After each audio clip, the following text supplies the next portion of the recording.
Cek, cek, satu dua. Sore, selamat berjumpa kembali dengan rangkaian webinar. Pak Adi Palguna, Pak M. Taufik, selamat sore. Apakah suara saya sudah terdengar? Mohon untuk teman-teman memberikan informasinya. Oke, Pak Adi sudah terdengar ya Pak, terima kasih. Pak Taufik, selamat sore Pak, sudah terdengar. Ada 3 orang teman kita juga Pak. Ini Ibu Dina, Pak Gedot, Sutame, dan Pak John. Belum tersambungkan dengan speaker di monitornya. Saya mohon waktu sebentar.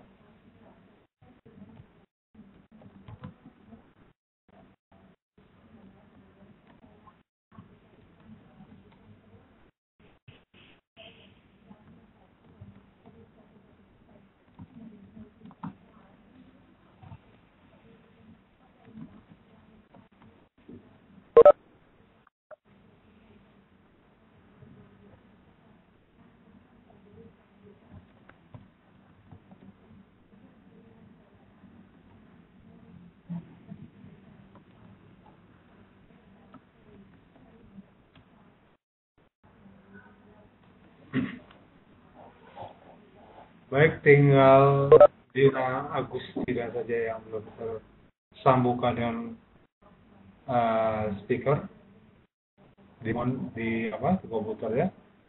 Kita bisa mulai saja. Selamat berjumpa kembali bagi teman-teman trader sekalian. Pak Ahmad, Pak Adi Palguna, Pak John, Pak M. Taufik. Selamat bergabung dalam rangkaian webinar pada hari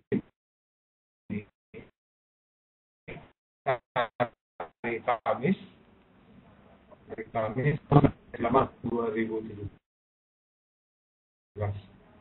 Hari ini, sore ini kita akan berbicara mengenai edukasi. Ya, edukasi penggunaan atau belajar menggunakan indikator RSI dan Bollinger Band. Ini indikator standar yang sering digunakan oleh para trader dalam melihat laju pergerakan harga ataupun menjadi salah satu strategi trading mereka. Kita mulai saja. Relative Strength Index atau RSI. Ya. Ini sejarahnya RSI ini dikembangkan, indikator ini dikembangkan oleh Wells Wilder Junior dan diperkenalkan pada tahun 1978. Wilder Junior adalah seorang insinyur mesin yang lebih dikenal sebagai seorang analis teknikal yang melahirkan beberapa indikator teknikal terkenal selain RSI. Jadi sering kita mendengar Wells Wilder ini. Kita tahu beberapa indikator selain RSI juga telah dikembangkan atau dibuat oleh Wilder ini. Jadi RSI adalah osilator momentum untuk mengukur kecepatan dan perubahan pergerakan harga. Ingat, fungsi dari RSI ini adalah mencari momen ya, untuk mengukur kecepatan dan perubahan pergerakan harga. Jadi RSI memiliki nilai dari 0 hingga 100 dan sering digunakan untuk memperkirakan kondisi harga ya. Kondisi harga overbought atau oversold, jenuh beli atau jenuh jual. Jadi pasar dianggap oversold atau jenuh jual jika RSI berada di bawah 30. Dan dalam keadaan atau dalam kondisi jenuh beli atau overbought jika RSI berada di atas 70, ya. Mungkin teman-teman ada yang sudah beberapa yang menggunakan indikator ini. Jadi level 30 dan 70 sebenarnya tidak terlampau satu hal yang tidak aneh. Nah ini pada gambar keadaan atau kondisi harga pound sterling USD dengan time daily, artinya satu candle itu berumur 1 hari dengan kondisi overbought dan oversold. Ya. Perhatikan RSI-nya ya teman-teman. Ketika harga berada di 70 area overbought, itu ada kemungkinan akan jenuh dengan kemungkinannya akan bergerak ke bawah. Ya, bergerak ke bawah. Demikian juga sebaliknya di area oversold atau jenuh jual. Ya. Perhatikan area 30, itu yang menandakan harga itu candle ya, candle yang di atas itu berada dalam keadaan jenuh jual, di mana ada kemungkinan akan bergerak ke atas. Nah, cara penggunaan RSI. Sinyal sell ini dapat digunakan ketika RSI sudah memasuki area jenuh beli. Jadi ketika RSI-nya di area 70, maka kita bisa membuka posisi sell. Karena ada kemungkinan harga akan bergerak ke bawah. Jadi jenuh beli. Jadi jangan pernah ketika harga jenuh beli kita malah buka posisi buy. Nanti kita yang terseret ya. Posisi kita akan terseret. Tidak mendapatkan keuntungan, malah kerugian. Jadi berikutnya sinyal buy juga terjadi ya, atau dapat digunakan ketika RSI sudah memasuki area jenuh jual atau oversold. Ini di area 30. Ya, di area 30.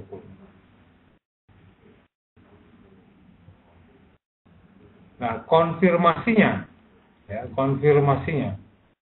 konfirmasi sinyal sell itu terjadi ketika RSI turun dari area overbought dan berada di bawah 70. Jadi jangan kita buka posisi sell itu pada kondisi RSI anggaplah di area 72. Nah, kalau masih berada di area 72, lebih baik jangan buka posisi sell, tetapi buka posisi wait and see hingga menembus area 70. Baru kita buka posisi sell. Ya. Jelas ya teman-teman ya konfirmasinya. Ya, konfirmasi buy adalah ketika RSI naik dari area oversold dan berada di atas 30. Ingat, Jangan buka posisi buy ketika harga berada di area 28 atau 29. Tapi kalau sudah di 30 baru kita bisa buka posisi buy.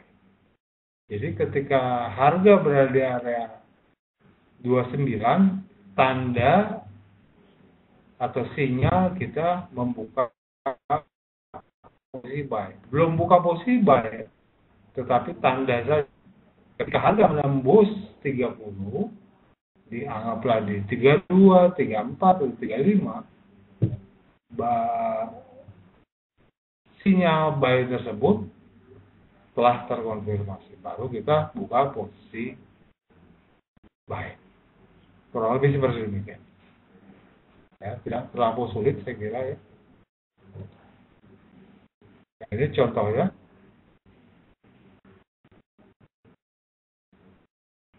Oke, buy atas pound sterling USD pada daily. Ketika turun dulu ya, atau ketika naik dulu dari 30, turun dari 70. Jadi pertanyaannya kapan dia akan turun?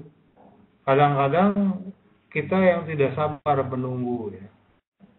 Kadang-kadang kita tidak sabar menunggu posisi. Jadi gunakan time frame 1 jam, contoh ya. Gunakan time frame 1 jam. Ketika harga, anggaplah sekarang jam 4:15 ya. 3:15 ya, 3:15. Kita menggunakan time frame 1 jam. Ya. Harga berada di 31. Contoh ya.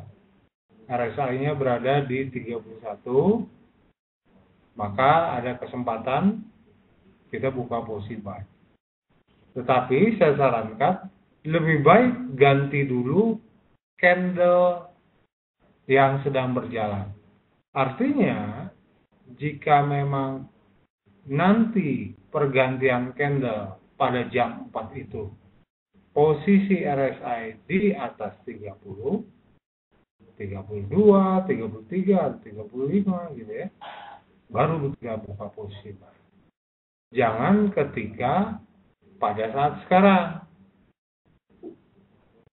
Anggaplah pada saat sekarang RSI-nya berada di 35. Kita langsung buka posisi buy. Oke. Di mana ada kemungkinan ketika penutupan candle yang sedang berjalan atau candle yang sedang bergerak pada saat ini malah jatuh ke bawah. Jadi posisi buy kita akan terseret atau kita akan menderita kerugian. Ya, demikian juga yang sell. Dan ini kelebihan dan kekurangan RSI. RSI tidak seagresif stokastik. Ya, betul ya. Jadi kalau stokastik ya, itu lebih cepat bergeraknya. Kalau RSI itu lambat sekali. Nah, ini juga RSI kekurangannya tidak atau jarang memunculkan sinyal buy atau sell. Jadi sebenarnya RSI dapat digunakan untuk mengidentifikasi tren yang sedang terjadi. Ini aturan buy-nya ya. RSI harus berada di area oversold di bawah 30. Tunggu sampai RSI lepas dari area oversold. Naik di atas 30. Tunggu itu hingga candle yang sedang berjalan ini berganti. Ya, anggaplah bergantinya nanti jam 4 sore ya. Kita menggunakan time frame 1 jam. Sebagai penguat, pastikan ada candlestick bullish ketika ketika RSI lepas dari area oversold. Ya. Jadi penambah saja. Ya. Dan sudah pasti, saya kira ketika candlestick bullish itu terjadi atau bergerak di atas 30, bisa dipastikan sebagai tanda bahwasanya atau candle akan bergerak panas. Ya, jadi tadi tunggu sampai candlestick tersebut selesai close. Ganti candle berikutnya. Ya, ganti candle berikutnya. Lalu baru kita entry, open posisi buy pada pembukaan candle berikutnya. Berarti kita buka posisi buy pada jam 4 nanti. Kurang lebih seperti itu. Jadi teman-teman biasakan dari sekarang membuka posisi buy atau sell ketika candle berikutnya dimulai atau pembukaan candle berikutnya bekerja. Lalu tempatkan stop loss sedikit di bawah swing low terakhir. Ya. Ini contoh.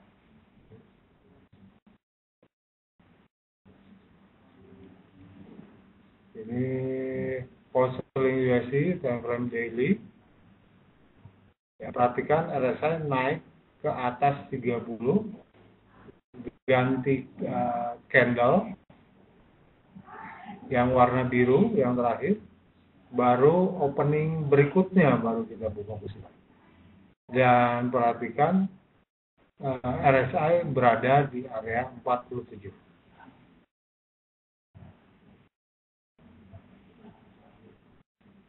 Sampai sini mungkin ada pertanyaan dari teman-teman.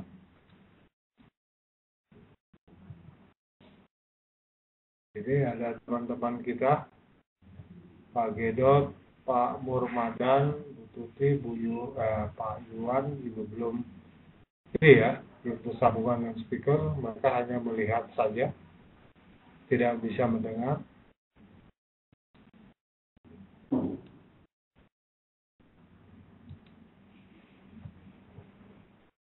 Baik, sambil menunggu pertanyaan, kita lanjutkan. Nah, itu langkah 1 dan ketiga. Langkah berikutnya, tempatkan stop loss. Yes. Di bawah harga paling rendah sebelumnya.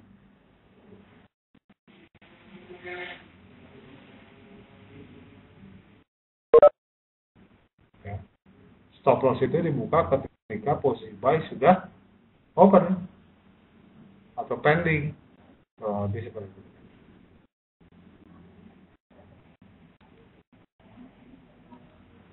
Jadi hasilnya, ya, perhatikan ternyata pada candle berikutnya ketika kita buka posisi buy, candlenya malah atau pergerakannya malah jatuh ke bawah ya, pada candle tersebut. Tetapi stop loss-nya tidak terjilat, tidak kena, tidak hit maksudnya. Dan candle berikutnya terus bergerak dan akhirnya tak. Ya. Nah itu untuk buy. Untuk sell ya kebalikannya ya. RSI harus berada di area overbought di atas 70, itu tanda ya, tanda bahwasanya kita buka posisi sell. Tunggu sampai RSI lepas area overbought, turun ke bawah dengan menembus area 70 ya. Itu konfirmasinya. sebagai penambah, pastikan candlestick-nya bearish ketika RSI lepas dari area 70. Berikutnya, tunggu sampai candlestick tersebut selesai. Berarti ganti candle berikutnya. Ya. Setelah itu, baru kita buka posisi sell pada opening candle berikutnya. Konfirmasinya atau penambahnya perhatikan dengan candlestick bearish ya. Dan jangan lupa biasakan pergunakan stop loss sedikit di atas swing high harga terakhir.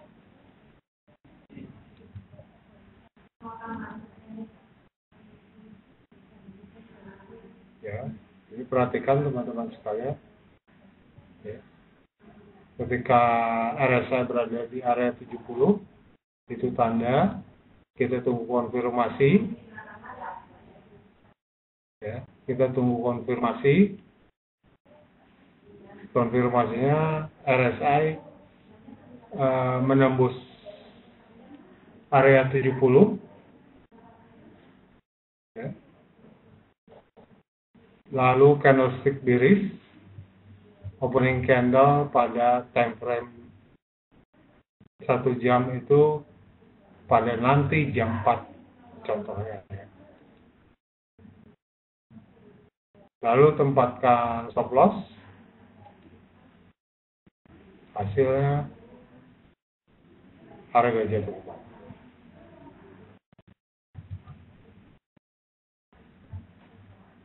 Baik, bisa ya? Saya kira nggak terlampau signifikan.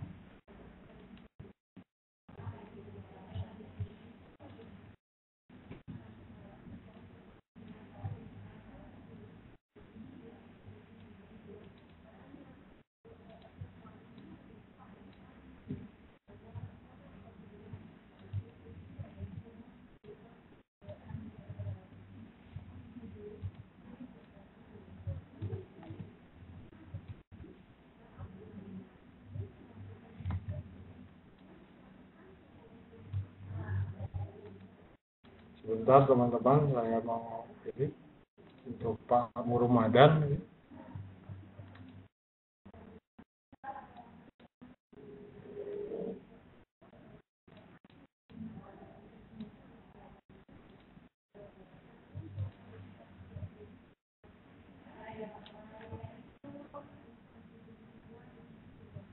Pak M. Taufik ya.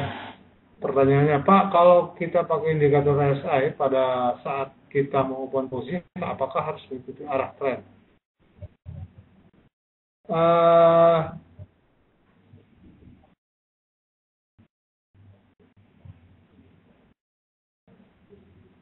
Ya, disarankan memang kalau dari kamus saya pribadi, saya lebih senang trend following. Tetapi kadang-kadang tidak bisa saya katakan bahwa saya trend following, hanya trend following saja yang bisa mendapatkan keuntungan. Bagi counter trend, ya, counter trend juga sebenarnya bisa digunakan untuk strategi open posisi buy RSI. Jadi selain trend following,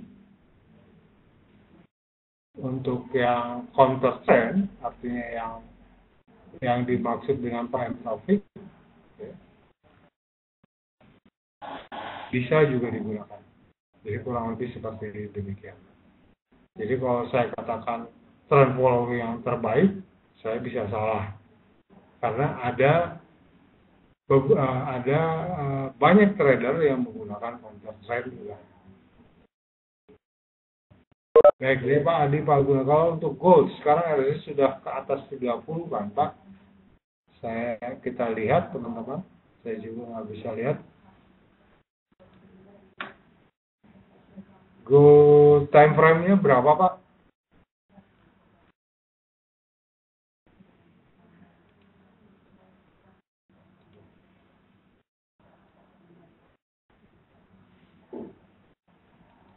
K1.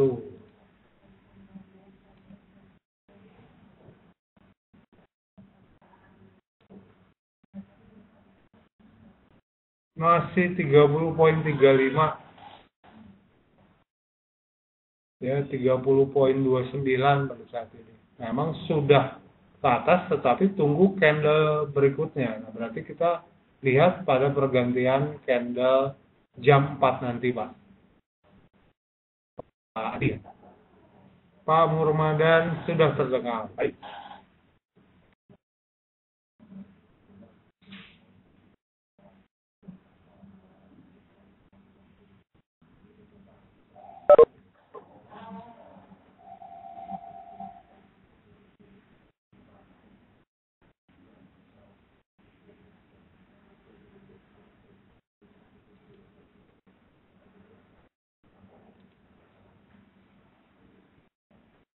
Oke, saya lanjut ya. Untuk divergence, menurut Wilder, divergensi itu perbedaan. Divergensi sinyal merupakan potensi pembalikan arah karena momentum tidak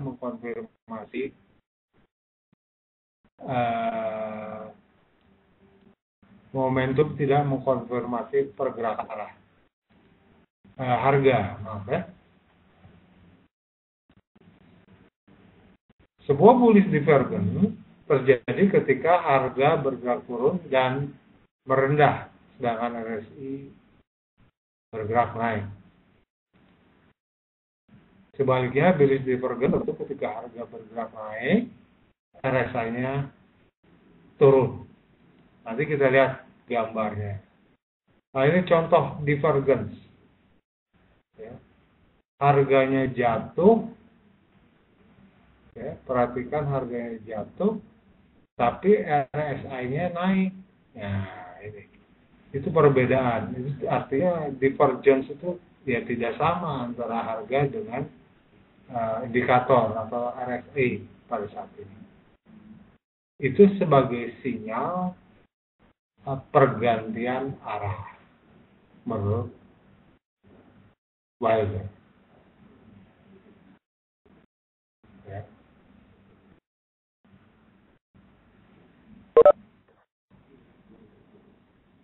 Jadi bearish divergence, ya, harganya naik tapi RSI-nya turun, pergantian arah. Jadi momentumnya ya, momentumnya. Pada time frame-nya perhatikan time frame 4 jam.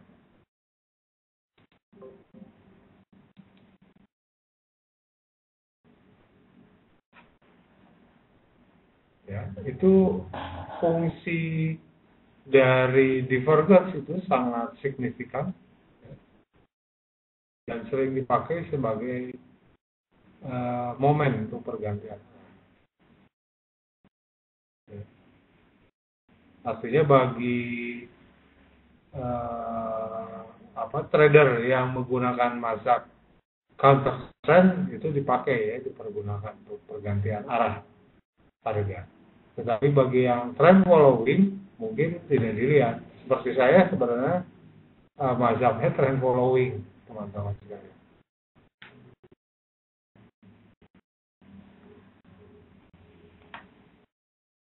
Pak Adi Paguna, Pak di screen tertutup. Pak,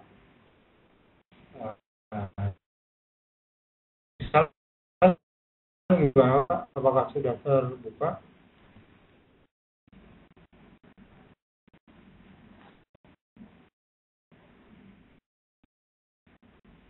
Baik, sampai sini ada pertanyaan mengenai RSI. Ya. Jadi perhatikan dari teman-teman untuk melihat pergantian arah Pak Taufik kali ya. Ya, kalau mau menggunakan momentum untuk pergantian arah, ya, dengan mazhab counter trend, trader itu yang menggunakan cara counter trend, jangan lupa pergunakan time frame yang besar, 4 jam minimal, jangan 1 jam, 4 jam atau daily. itu memberitahukan kondisi kondisi pembalikan.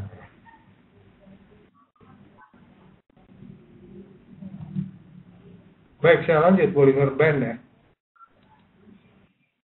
Nah, ini indikatornya dinamakan sesuai nama penciptanya, yaitu John Bollinger. Bollinger Band dipergunakan untuk mengukur volatilitas pasar dan memperkirakan range atau rentang pergerakan harga.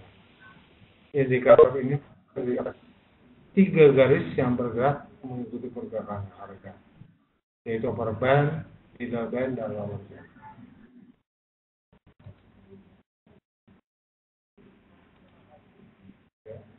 Sebelum saya lanjutkan mengenai Bollinger Band, ada pertanyaan dari Pak Riko. Kalau 1 jam kurang efektif ya Pak? Kalau 1 jam, efektifnya saya kira untuk trader yang menggunakan sistem trend follow. Ya. Tapi kalau yang 4 jam atau daily, ini digunakan untuk mencari momentum balik arah. Jadi kalau 1 jam itu meneruskannya berdasarkan trend. Tapi kalau 4 time frame yang besar itu balik arah, kurang lebih seperti itu. Jadi bukan soal efektifnya penggunaan dari time frame-nya, kurang lebih seperti demikian. Artinya mau 1 jam dan 4 jam sama-sama efektif. Tetapi informasi yang diberikan 1 jam dengan 4 jam berbeda. Kurang lebih seperti demikian Pak Riko.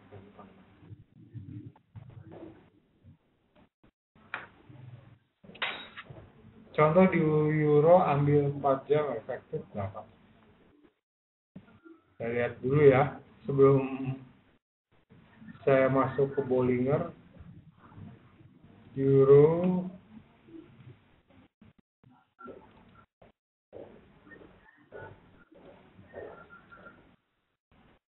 RSI mana tadi?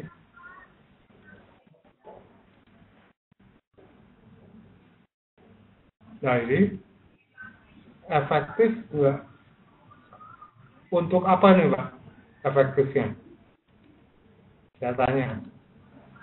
Pak, untuk euro 4 jam katanya efektif nggak? Efektif untuk apa? Kurang lebih seperti itu.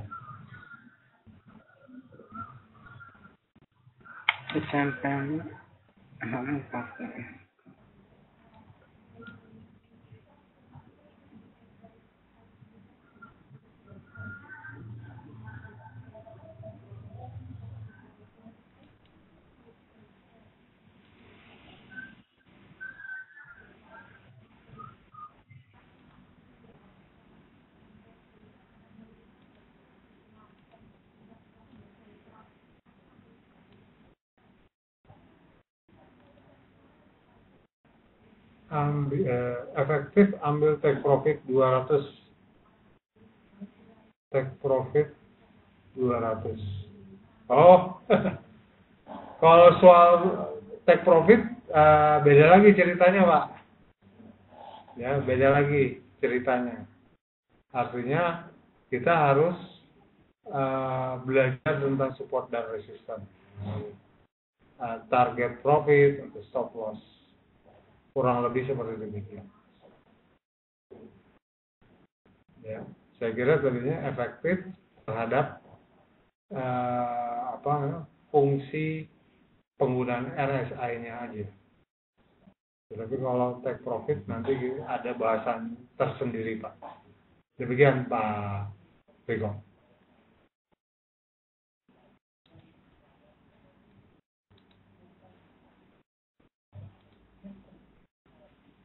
Baik, saya lanjut ya. Nah itu tadi John Bollinger ya. Sesuai dengan nama penciptanya. Ini contoh Bollinger Band, ada 3 garis, upper band, middle band, dan lower band. Nah, perhatikan ya. Ini memberitahukan ring harga. Ya. Jadi harga itu bergerak di dalam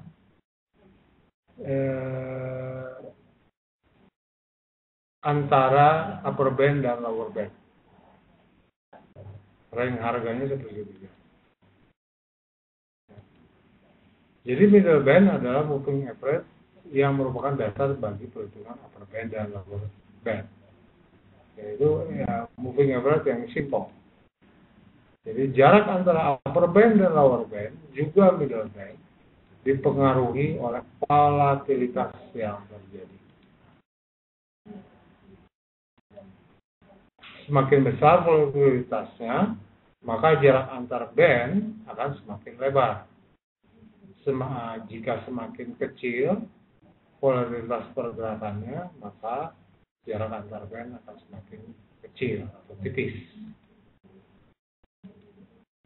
Ini contoh Bollinger Band. Perhatikan ya, yang sebelah kiri atas, ya, itu ringnya tipis, sempit, itu dikarenakan volatilitasnya rendah. Atau bisa kita katakan pasar lagi sepi. Tetapi ketika harga jatuh dari range tersebut atau keluar dari range tersebut, ya, dan indikator Bollinger terbuka lebar, maka bisa kita katakan volatilitas harga lagi tinggi, pasar sedang ramai atau sedang bergerak.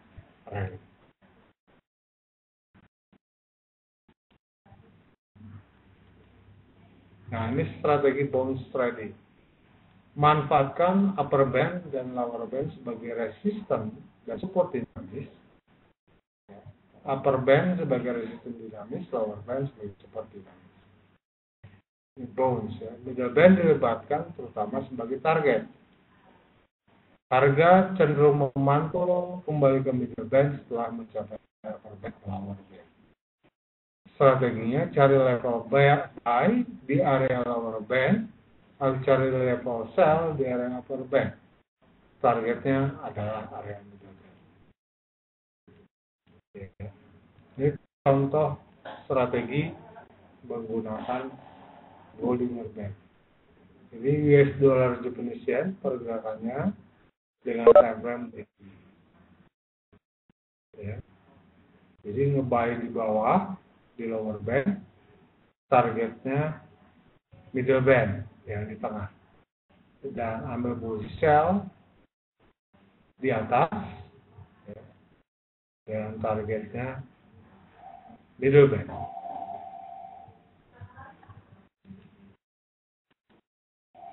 Itu strategi bounce trading. Jadi ketika harga sampai di upper band, sulit untuk memastikan apakah harga berhenti di situ atau justru akan tembus ke atas uppernya. Tipsnya tunggu konfirmasi pantulan dari candlestick.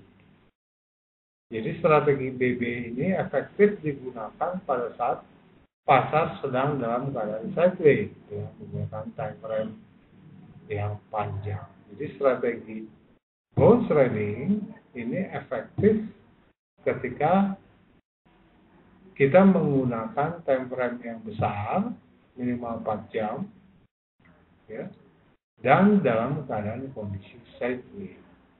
Yang menjadi pertanyaannya, apakah kita tahu pada saat ini sudah sideways atau tidak? Nah, itu ya. Itulah seninya. Nah, ini contoh Bollinger Band. Ya. Euro USD daily, ya, sell di di upper band, target di middle band, buy di upper band, di lower band, target di middle band, dengan menunggu konfirmasi pantulan. Ya, konfirmasi pantulan itu dapat kita pelajari pada pola candle. Ya, pola candle. Jadi saya beritahukan link untuk pola candle ya. Nah, itu strategi bounce trading. Nah, ini strategi breakout.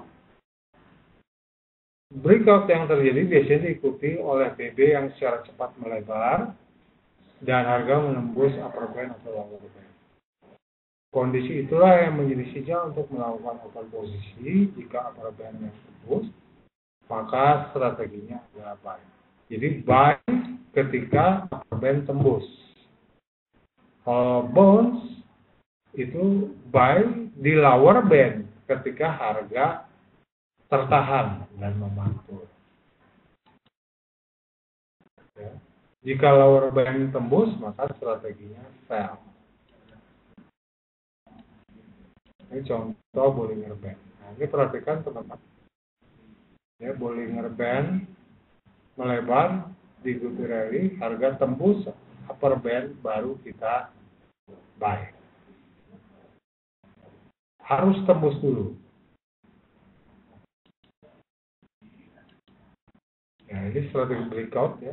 Untuk mengantisipasi false breakout, strategi breakout menggunakan ini biasanya diterapkan pada time frame yang kecil, yang lebih kecil. Misalnya grafik 1 jam atau 15 menit atau 30 menit. Ya. Saya kira itu saja. Jadi